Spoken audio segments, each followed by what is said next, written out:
option. For the rest of the ummah, no madhab obligates any location in following another location. There's no fiqhi madhab among the four historical ones or the contemporary Salafi ulama.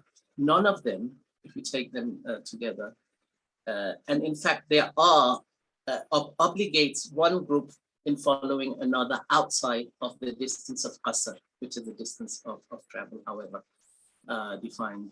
In fact, the Jamhur and Ibn Kathir, who wrote the Bidayat al-Mujtahid, which is a compendium of all the fiqh positions across the four schools, although he was a Maliki, he insists that many of the fuqaha prohibited inversely in one location in following another. There are conditions that has to be fulfilled, because the base condition is that each location must follow their local moon sighting. That's the asl of the ruling, and determine their calendar accordingly, because that the nas is from the Quran. يَسْأَلُونَكَ عَنِ الْأَهِلَّةِ قُلْ هِيَ مَوَاقِيتُ لِلنَّاسِ وَالْحَجِّ. They ask you about the new moon.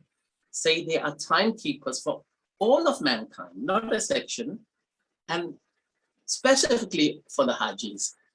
And I don't think this is random. No word in the Quran, of course, is random. So there are many, many interesting phenomena in the way that the Quran itself described the new moon and the ahkam surrounding it. The first is it uses the term ahilla, meaning new moons in the plural.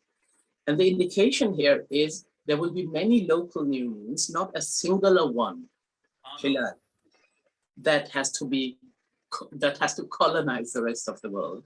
Each location has, that's directly, and as Hanafis, of course, we like to start with interpreting the Quran before we even go to the Hadith. The second point, which I derive from this, يَسْأَلُونَكَ عَنِ الْأَهِلَّةِ, right? They are asking you about the new moon. This indicates in the very text of the Quran that in those days, as in the present day, as perhaps in the future, this is a matter of controversy. Because otherwise the Quran would not have framed it like this. Yeah. And the Prophet had to explain what we do with the new moon. SubhanAllah. Thirdly, the way the Quran continues this ayah is bizarre.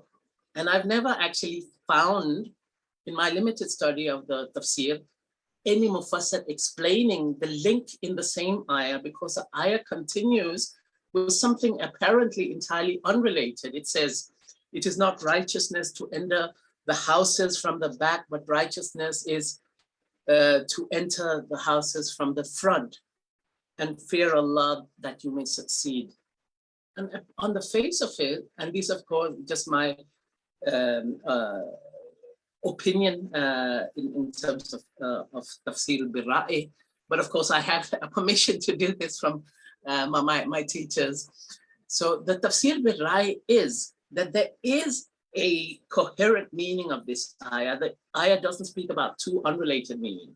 What is going on in the ayah is that Allah is saying we must enter through the month through the front door and not the month through the back door.